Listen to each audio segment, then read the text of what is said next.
Jake Paul and his promotional organization, Most Valuable Promotions, have criticized the slave, Saul Canelo Alvarez, after watching him sign a 4-fight agreement with Riyadh Season. The 28-year-old Paul believed that he and Alvarez had agreed terms to fight in Las Vegas on May 3rd for the occasion of Cinco de Mayo weekend, until learning that Alvarez, separately, had signed to abandon tradition and instead fight in Riyadh, Saudi Arabia, against an opponent to be confirmed. Alvarez, the WBA, WBO, and WBC super middleweight champion, is then expected to fight Terence Crawford in September, in the second of those 4 fights. Paul, who so shamelessly and cynically fought Mike Tyson in November in an occasion that undermined his already fragile reputation, is, according to MVP, in active discussions with multiple high-profile opponents.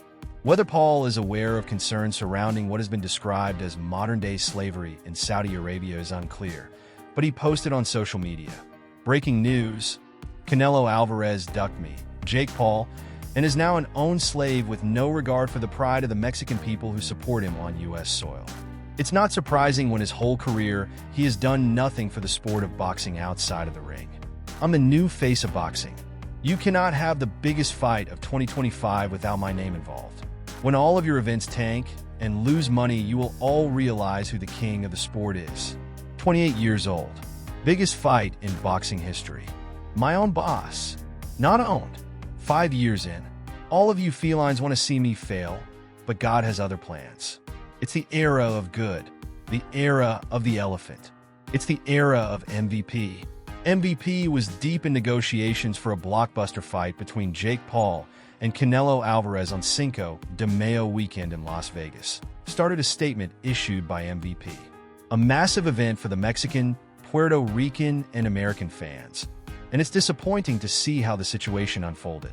MVP operates with integrity, transparency, and respect for the sport, its athletes, and the fans. Unfortunately, not everyone in the boxing world shares those values. This situation is a reminder not to believe everything you read, especially when the current media environment is often controlled by those with hidden agendas, including promoters who have reporters on their payroll. We remain in active discussions with multiple high-profile opponents and are committed to delivering the biggest fights, the most exciting events, and to working with partners who share our values and our commitment to boxing and its fighters.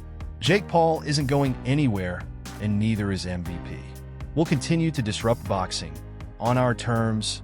Paul's bravado, regardless, was perhaps matched in the social media video posted by Turki Alshik, in which the chairman of the General Entertainment Authority revealed the news related to Alvarez by somewhat cryptically saying, "Canelo, in Riyadh, in May, the big fight and the history of boxing. Then September, then 2 more fights in 2026. Don't mess with a lion." The video concluded with Alshik, who has been seen shadowboxing while ringside, winking in apparent triumph, and was swiftly followed by him posting an image of the most majestic of lions, complemented by the words, "Don't mess with the lion," for fights with Canelo with Riyadh Season. The deal is done. A lion doesn't lose sleep over opinion of a sheep. Fear the lion, not the jungle. Alshik has, incidentally, also previously and curiously described himself as having the same face of boxing, title Paul said.